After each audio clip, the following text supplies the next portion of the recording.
Student, अगले period में मैंने आपको चैप्टर नंबर 15 करवाया था, जो एक पोयम था, है जनशक्ति महान। आज हम नया चैप्टर स्टार्ट कर रहे हैं इस पीरियड में। चैप्टर नंबर 17, ये भी एक पोयम है, कश्मीर, जिनके अंदर कश्मीर की बात है, जिनके कवि है वीरेंद्र मिश्र। तो सबसे पहले हम हमारे कवि का परिचय लेंगे, फिर ये आपके एग्जाम में पूछने वाला चैप्टर नहीं है, चैप्टर निकाला हुआ है, फिर भी मैं आपको एक बार एक्सप्लेन करवा रही हूँ, ठीक है। हमारे कवि है वीरेंद्र मिश्र, जिनका जन्म 1933 ईस्वी सन में हुआ था और निधन 1999 ईस्वी सन में हुआ था। वीरेंद्र मिश्र जी का जन्म मरेन मध्य प्रदेश में हुआ था। ये आकाशवाणी के मानद प्रोड्यूसर रहे थे। वे नवगीत विद्या के गीतकार थे और फिल्मों के लिए भी गीत लिखे थे। इनके मुख्य काव्य संग्रह है गीतम, अविराम, अचल, मधुवंती, लेखनी, बेला, जुलासा, छाया, नट धूप में, फिर है काले मेघा पानी दे तथा शांति गंधर्व। इन्हें देव पुरस्कार एवं निराला पुरस्कार प्राप्त हुए हैं। उनको इस तरह की अपनी रचनाओं के लिए 2 पुरस्कार मिले हैं, देव पुरस्कार और निराला पुरस्कार। तो ये थे हमारे लेखक वीरेंद्र मिश्रा। उन्होंने एक काव्य दी है कश्मीर। तो इनके अंदर कश्मीर काव्य में कश्मीर के सौंदर्य एवं संस्कृति का परिचय कराया है। इस काव्य के अंदर हमें उन्होंने संस्कृति, कश्मीर के बारे में बात की है कि कश्मीर किस तरह का है, वहाँ की प्राकृतिक सौंदर्य क्या है, ये सब कुछ उन्होंने हमें बताया है। तो हम आगे इस पोयम की बात करेंगे, ठीक है। तो इस कविता के अंदर कवि हमें कहते हैं, जहां बर्फ की राजकुमारी खोई है स्वर लहरी में, चलो चले फूलों की घाटी में, नावों की नगरी में। ये कश्मीर की पूरी बात की है। कवि कहते हैं कि जहां बर्फ की राजकुमारी खोई है, स्वर्ग लहरी में चलो चले फूलों की घाटी में, नावों की नगरी में। कश्मीर का अद्भुत सौंदर्य है और उस सौंदर्य की बात हमें कवि ने यहाँ कही है। वो कहते हैं कि चलो हम भी वहां जाए। कवि कहते हैं कि आओ हम वहां चले जहां फूलों से भरी हुई घाटियां है और जिसे नावों की नगरी कहा जाता है। यह ऐसा प्रदेश है जो बर्फ से ढका रहता है। चलो हम भी ऐसी जगह पर जाए, ऐसा कवि कहते हैं। फिर आगे कवि कहते हैं, सन सन सन सन सनन सनन गाता फिरता गीत पवन, उड़ते हैं पंछी सैलानी, खिलता शालीमार चमन, भ्रमर बजाते शहनाई, किनारों की मालिन आई, झील किनारे वह डालिया पर, धूप बिखरे बजरी में। तो कवि कहते हैं कि जहाँ सनसन करती हवा चलती है, इस तरह से हवा जो आवाज करती है न, तो कि वहां हमें जाना, सन सन सन सन करती गीत गाती है, हवा चलती है। इससे ऐसा लगता है मानो गाने के स्वर उभर कर आ रहे हैं। सैर सपाटे पर आए हुए लोगों से उड़ते हुए पंछियों की तरह शालीमार बाग खिल जाते हैं। चारों ओर भंवरों की गुनगुनाहट शहनाई से निकलने हुए मधुर स्वर की तरह लगती है। जो यहाँ किया भ्रमर बजाते शहनाई, किनारों की मालिन आई, झील किनारे वह डालिया पर, धूप बिखरे बजरी में। तो उनके बारे में कहा है कवि ने कि जो शालीमार बाग खिल जाता है, चारों ओर भंवरों की गुनगुनाहट शहनाई से निकले हुए मधुर स्वर की तरह लगती है, वहां सुबह का दृश्य बहुत सुहाना लगता है। भोर में सूर्य की किरणें किसी मालिन की तरह लगती है। लगता है ये किरणें मालिन बनकर आई है। मालिन यानी जो फूलों का ख्याल रखते हैं, माली जिनको हम बोलते हैं ना, वो माली। तो ऐसा लगता है कि और वे झील के धूप निकाल निकाल कर बजरी पर बिखेर रही हो। तो इस तरह का जो वहाँ का नज़ारा है, बजरी यानी कंकड़ी, जो कंकड़ी होती है ना उसको बजरी कहते हैं, इस तरह का जो हमें लगता है वो किनारा। फिर है जंगल जंगल होड़ लगी है, तितली और टिटहरी है। कभी हवा आ जाती है, नई गजल गा जाती है, तब मखमली बगीचों पर कुछ मस्ती सी छा जाती है। मौसम कभी बदलता है, सपना कभी मचलता है, चरवाहे की वंशी छिजड़ी नील गगन की छतरी में। वंशी छिजड़ी, तो वो कहते हैं कि जो चरवाहा होता है ना वो भी वहाँ होता है, तो उसकी जो यहाँ में बात की है। जंगल जंगल जो कहा है ना, जंगल जंगल होड़ लगी है तितली और टिटहरी की। जंगल के अंदर इस तरह की होड़ यानी स्पर्धा लगी है। तो यहाँ कवि कहते हैं कि यहाँ जंगलों में तितली और टिटहरियों में होड़ लगी हुई है। जब हवा बहती है तो जंगलों से गजल के स्वर सुनाई देते हैं। लगता है कि जमीन पर दूर दूर तक फैली हुई दूब ऐसी लगती है, मानो जमीन पर हरे रंग के कालीन बिछे हुए हो। यहाँ कभी मौसम बदल जाता है तो कभी कल्पनाएं आए दृश्यों में बदलाव आ जाता है। कहीं चरवाहे की वंशी के मधुर स्वर वातावरण में भीन जाते हैं, वातावरण के अंदर उनके भी स्वर हमें सुनाई देते हैं। चरवाहा जो अपनी भेड़ बकरियों को लेकर निकलता है ना, उनकी आवाज है वो भी वातावरण के अंदर गूंज उठती है। और यहाँ ऐसा लगता है जैसे यहाँ तितली और टिटहरी के बीच स्पर्धा चल रही हो, वो दोनों एक दूसरे के साथ ऐसी होड़ लगा रही है, ऐसा वातावरण कवि को दिखता है। फिर आगे कवि कहते हैं,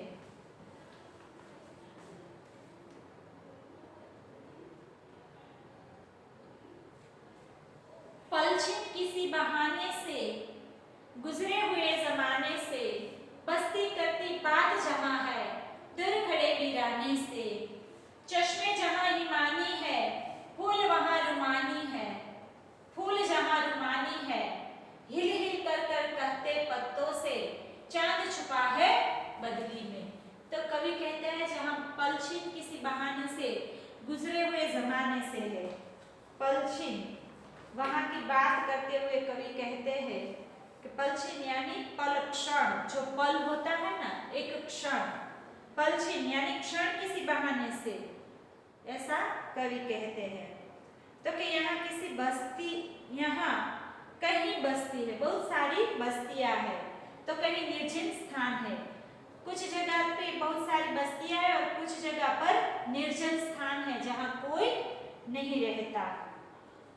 वे एक दूसरे से संपर्क साधते हुए से लगते हैं, ऐसा लगता है कि दोनों एक दूसरे के साथ कोई संपर्क साध रहे हैं।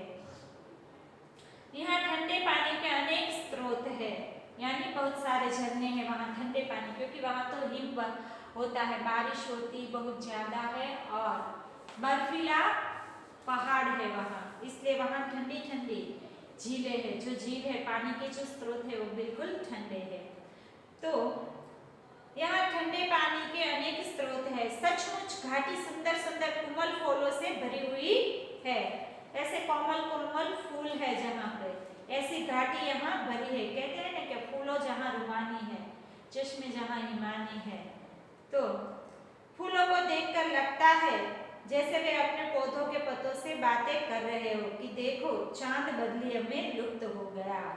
वो कहते हैं कि वो एक दूसरे के साथ जैसे बात कर रहे हैं कि देखो ये चांद है, वो बादलों के अंदर छिप रहा है, बदली में छिप रहा है, ऐसा कहते हैं ना, हिल मिलकर कहते हैं पत्तों से चांद छुपा है बदली में, वो इस तरह का वर्णन करते हैं।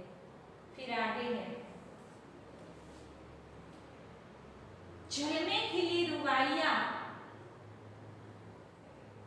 बजरों की अंगड़ाइया, चले शिकारे संग में चलती बागों की परछाइयां, प्रेम कथाएं बिल्हण की, कौन कहे गाथा मन की, झेलम सोई तारों वाले नभ की झील, मसहरी में। झेलम नदी वहां की जो है उनकी बात कही है।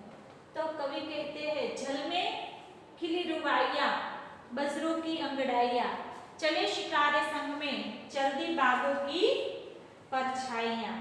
तो कवि हमें कहते हैं कि झीलों और सरोवरों के जल अटखेलिया करते से लगते हैं, उनके स्वर में रुबाइयों की सुनने का आनंद मिलता है। रुबानी यानी मुलायम, रुबाई यानी चार पंक्तियों का जो छंद होता है ना, इसको रुबाई कहते हैं। इस तरह की शायरी की तरह जो बोलते हैं ना रुबाई, वो एक तरह का छंद होता है। यहाँ लिखा है ना, जल में लिखी रुबाइया, तो वो रुबाइया है, वो एक प्रकार का छंद होता है जो चार पंक्तियों में होता है, जिनकी चार पंक्तियां होती है।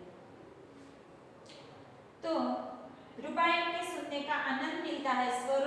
सरोवर के जल में तैरते बजरे, बड़ी नावें जो है उनको बजरे कहते हैं। बड़ी बड़ी जो शिकारे वाली जो होती है ना, शिकारा जिनको कहते हैं, शिकारा भी कहते हैं, वो बड़ी जो नाव होती है उनको बजरे कहते हैं। हिलते डुलते हैं तो वे अंगड़ाइयां सी लेती नजर आती है। वो हिलती है तो ऐसा लगता है कि जैसे वो अंगड़ाई ले रही है, नजर आती है। पानी पर शिकारे चलती है, तो पानी में आसपास बगीचों की परछाइयां दिखाई देती है। किनारों के चलने पर ऐसा लगता है जैसे बागों की परछाइयां शिकारों के साथ साथ चल रही हो। इस भूमि पर जगह जगह विहलन की प्रेम कथाओं के दर्शन होते हैं। विहलन यानी जो अपने प्रेमी से विरह में है, उसको विहलन कहते हैं। उससे ऐसे विहलन की प्रेम कथाओं के दर्शन होते हैं। ऐसे माहौल में अन्य कहानियों के बारे में सोचने का मौका ही नहीं मिलता। यहाँ झेलम नदी सितारों से सज्जित मसहरी में सोई सी लगती है। मसहरी यानी वह पलंग जिसमें जालीदार कपड़ा लगा हो, मच्छरदानी वाला, ऐसे मसहरी के अंदर झेलम नदी सोई हो, ऐसा कवि को लगता है। फिर आगे है, अमरनाथ की राहों में, शेषनाग की बाहों में, पश्मीना ध्वज फहर रहा है देवदारू की छाओं में। मन जिसका गंभीर है वह अपना कश्मीर है, दाग लगे ना देखो भारत की बर्फीली पगड़ी में, चलो चले फूलों की घाटी में, नावों की नगरी में। कवि ने बहुत ही सुंदर कश्मीर का वर्णन किया है और उनके बारे में हमें बताया है। कहा है कि जहाँ अमरनाथ की गुफा है, तो इस प्रदेश में अमरनाथ जैसे पवित्र गुफा और शेषनाग जैसे विशाल सरोवर है। पूरा प्रदेश देवदार के बड़े बड़े वृक्षों में भरा पड़ा है। हमारा तिरंगा झंडा शान से फहरा रहा है। यह हमारा कश्मीर है। आज हमारे कश्मीर पर दुश्मन की कुटिल निगाहें है, समस्या जटिल है। पर हे वीर जवानों, तुम सतर्क रहो और इस बात का ध्यान रखो कि हमारे कश्मीर पर आंच न आने पाए। आओ फूलों की घाटी में और नावों की नगरी में, चलो हम चले फिर कश्मीर घूमने। ऐसा कवि कहता है। कवि कहता है कि हमारे वीर जवान उनका ध्यान रखें कि हमारे कश्मीर के ऊपर किसी भी तरह की कोई भी आंच आने न पाए। तो ये थी आपकी पोएम। इनके साथ साथ मैं आपको इनकी एक्सरसाइज भी करवा रही हूँ। तो ये है पहले शब्दार्थ। सैलानी यानी सहेलगाह पर आए हुए यात्री यानी पर्यटक। चमन यानी बाग, भ्रमर तो भौरा, झील यानी बड़ा तालाब सरोवर, डालिया बॉस का छोटा पात्र, बजरी कंटीली घास, आलम दुनिया, सुरमई सुर के रंग का हल्का नीला रंग, मल्लाह यानी नाविक, टिटहरी यानी एक पक्षी विशेष का नाम, पलछिन पल क्षण, वीराना निर्जन, हिमानी शीतल, रुमानी मुलायम, विहलन प्रेमिका नाम, मसहरी मच्छरदानी पलंग, पश्चिमी पश्मीनी यानी बर्फीली कश्मीरी भेड़, विशेष के उनका नाम, चश्मा झरना, शबनम तो ओस, रुस्वाई फारसी काव्य का एक प्रकार, रुबाइया यानी फारसी काव्य का एक प्रकार जिनका एक छंद भी का 4 पंक्तियों का छंद भी जिनको कहा जाता है। कल्हण यानी बोलना, कल्याण है जो कश्मीरी कवि है जिसने राजरंगीनी काव्य की रचना की है, जिसमें कश्मीर के आरंभ काल से रचना काल तक के इतिहास का वर्णन है। ऐसा कल्हण। तो ये थे शब्द 8। अब आगे इनके क्वेश्चन आंसर, इनके अंदर सारे आपके क्वेश्चन आंसर 1 वर्ड, 2 या 3 वर्ड के सभी आ जाते हैं। ठीक है, तो सबसे पहला प्रश्न है 4-5 वाक्य के। कवि कश्मीर दर्शन के लिए आह्वान देते हुए कश्मीर का कैसा चित्र प्रस्तुत करते हैं? तो इनका आंसर है कवि अत्यंत सुंदर और रमणीय कश्मीर अत्यंत सुंदर और रमणीय प्रदेश है। इसकी प्राकृतिक रचना मन को मोह लेती है। कवि कश्मीर का फूलों की घाटी, नावों की नगरी के रूप में वर्णन करते हैं। यहाँ अनेक सुंदर सरोवर है जिनमें सैलानी नौका विहार का आनंद ले सकते हैं। शालीमार बाग को सैलानियों के आकर्षण का केंद्र बताया गया है। झीलों के किनारे सूर्योदय का अनूठा दृश्य देखने को मिलता है। घाटी में मखमली दूब गलीचों का एहसास दिलाती है। कहीं बस्ती है तो कहीं वीरान, मनभावन स्थान है। शीतल पानी वाले झरने और कोमल फूलों की भरमार है। घाटी में देवदारू के पेड़ों की भाषा निराली है। यहाँ अमरनाथ की पवित्र गुफा है और शेषनाग सरोवर है। कवि फूलों की घाटी और नावों की सुंदर नगरी में चलने के लिए लोगों का आह्वान करते हैं। फिर आगे है दूसरा क्वेश्चन, कश्मीर में सुबह किस तरह होती है? तो उनका आंसर है कश्मीर में सुबह बहुत सुहानी होती है।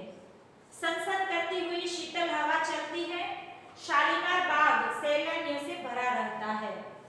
भौरे गुंजार करते रहते हैं। ऐसे सुहाने वातावरण में सूर्य की किरणें उभरती हुई दिखाई देती है। इस समय ऐसा लगता है मानो झील के किनारे किरण मालिन का रूप धरकर अविरत हुई हो और वह डालियों में धूप को भरकर ले आई हो। वह उस धूप को बजरी पर बिखेर रही हो। फिर आगे क्वेश्चन नंबर 3, कश्मीर की रक्षा के लिए कवि क्या कहते हैं? तो कवि कश्मीर की प्रशंसा करते हुए कहते हैं कि यह भारतवर्ष की बर्फीली पगड़ी है, पगड़ी की तरह है। यहाँ की सुंदर घाटियां अमरनाथ की राहों, शेषनाग के क्षेत्र देवदारू के हरे भरे वृक्षों से आच्छादित है। इस क्षेत्र में सर्वत्र तिरंगा झंडा फहरा रहा है। आज कश्मीर में अशांति व्याप्त है, हमें उसकी जी जान से रक्षा करनी है। दुश्मन का डटकर मुकाबला करना है। हमें इस बात का ध्यान रखना है कि कश्मीर पर किसी तरह की आंच न आने पाए। फिर आगे है क्वेश्चन नंबर 2,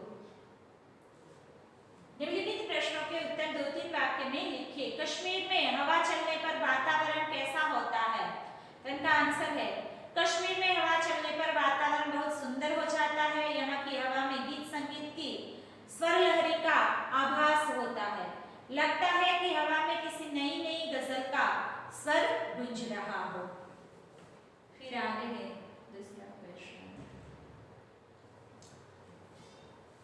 पश्मीना ध्वज से कवि का क्या तात्पर्य है? तो इनका आंसर है पश्मीना ध्वज का अर्थ है हमारा राष्ट्रीय तिरंगा झंडा। यह झंडा हमारे देश की शान, मान और हमारा प्राण है। इसके तले देश की सभी निवासी सुरक्षित है। यह सौम्य ढंग से नागरिकों की रक्षा का प्रतीक है। फिर आगे है क्वेश्चन नंबर 3, कवि ने कश्मीर को नावों की नगरी क्यों कहा है? तो इनका आंसर है कश्मीर की प्राकृतिक छटा मन को मोह लेने वाली है। यहाँ अनेक झीलें और सरोवर है जिसमें सैलानी सुंदर नावें कश्मीर की पहचान है, इसीलिए इसने कवि ने कश्मीर को नाव की नगरी कहा है, इसीलिए कवि ने कश्मीर को नाव की नगरी कहा है।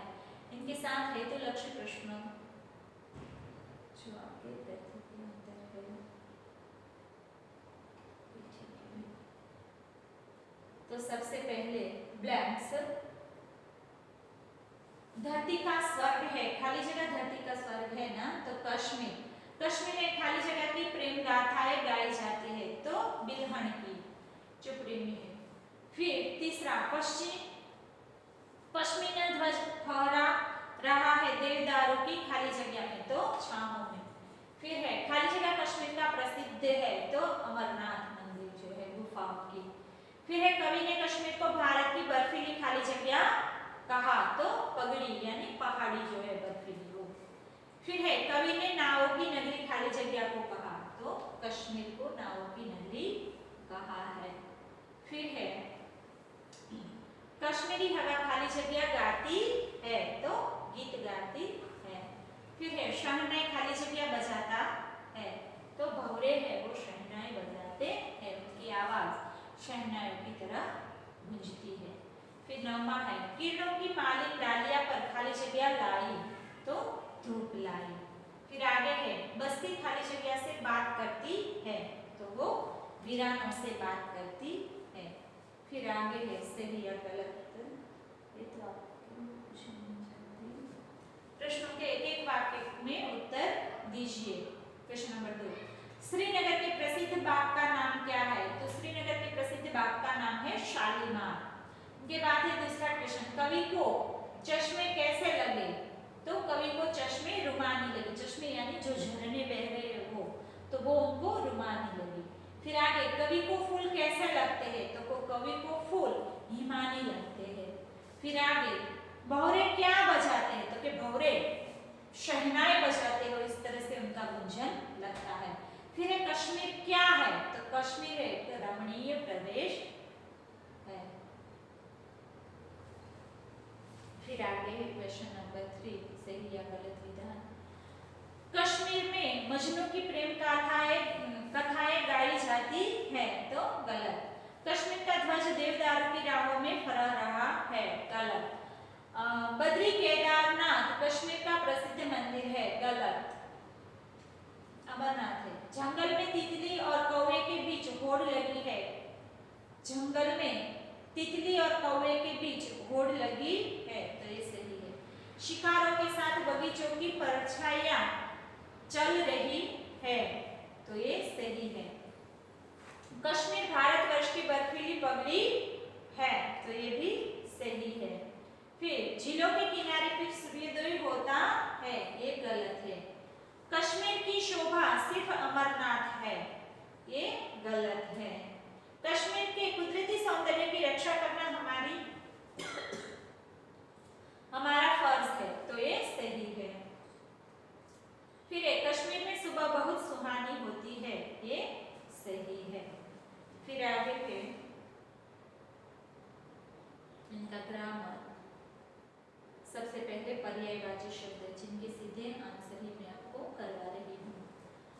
तो पवन यानी समीर, फिर दूसरा है पंछी, तो अंडज, चमन तो उद्यान, आलम तो सृष्टि, मल्ला तो माझी, राह तो मार्ग, भ्रमर तो मधुकर, लहर तरंग, किनारा तो तट, वंशी तो बांसुरी, वंशी तो बांसुरी, चश्मा का स्रोत, झरना जिनको हम कहते हैं, गाथा या कहानी, तारा तो नक्षत्र, दाग तो धब्बा, मौसम ऋतु, मसहरी तो मच्छरदानी, शबनम यानी ओस।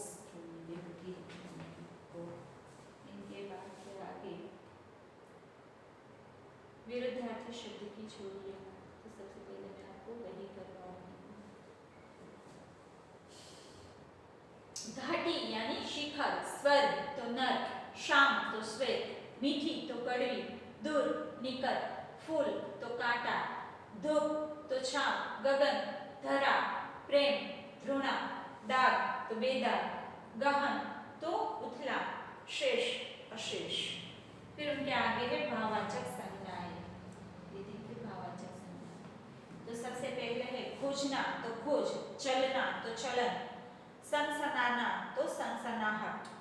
फिर है उड़ना तो उड़ान, बर्फीला तो सॉरी, फिरना तो फेरी, फिर है बिखरना तो बिखराव, बदलना तो बदलाव, गुजरना तो गुजर, कश्मीरी तो कश्मीरी। फिर आगे है रुमानी तो रुमानिया, अंगड़ाना तो अंगड़ाई, भारत तो भारतीयता, अपना तो अपनापन। फिर आगे है संज्ञा के जोड़े, तो इनके भी मैं सीधे आंसर भी आपको करवा देती हूँ। तो सबसे पहले है गाना तो गायक, गीत तो गीतकार, गजल तो गजलकार, प्रेम तो प्रेमी, समूह तो संगीत, मस्ती तो मस्तीखोर, चराना तो चरवाहा, कथा तो कथाकार, बात तो बातूनी, सैर तो सैलानी, प्रचार तो प्रचारक, रक्षा तो रक्षक। आगे है समास, राजकुमारी तो वो तत्पुरुष समास, गजल रुबाई तो द्वंद्व समास, श्रीनगर तो तत्पुरुष, चांद सूरज तो द्वंद्व समास। फिर शब्द समूह के लिए एक शब्द, तो सबसे पहले पृथ्वी का उपग्रह तो उनको कहते हैं चांद, कश्मीरी ढंग की लंबी नाव तो उनको कहते हैं शिकारा। फिर आगे है एक पक्षी विशेष तो टिटहरी, फिर है नावों की नगरी तो श्रीनगर, सैर करने का शौकीन तो सैलानी, दो पहाड़ों के बीच की जमीन तो उसको कहते हैं घाटी। फिर सूर्य का प्रकाश तो उनको कहते हैं धूप। फिर फारसी का मुक्तक काव्य तो उनको कहते हैं रुबाई। फिर उर्दू काव्य का एक प्रकार तो गजल। फिर विशेषण के शब्द है यहाँ, सबसे पहला है बर्फ तो बर्फीला, हिम तो हिमानी, मखमल तो मखमली, स्वर्ग तो स्वर्गीय, सुंदरता सॉरी डरना तो डरपोक, सुंदरता तो सुंदर, गांव तो गवार। ये थे विशेषण। ये चैप्टर भी दोस्तों यहाँ आपका पूरा होता है, इनके साथ ये चैप्टर भी मैंने आपको एक्सप्लेन कर दिया। अभी एक चैप्टर रह गया है, चैप्टर नंबर 18, वो मैं आपको अगले वीडियो के अंदर करवाऊंगी। ठीक है, तो आज का हमारा वीडियो यहीं तक है।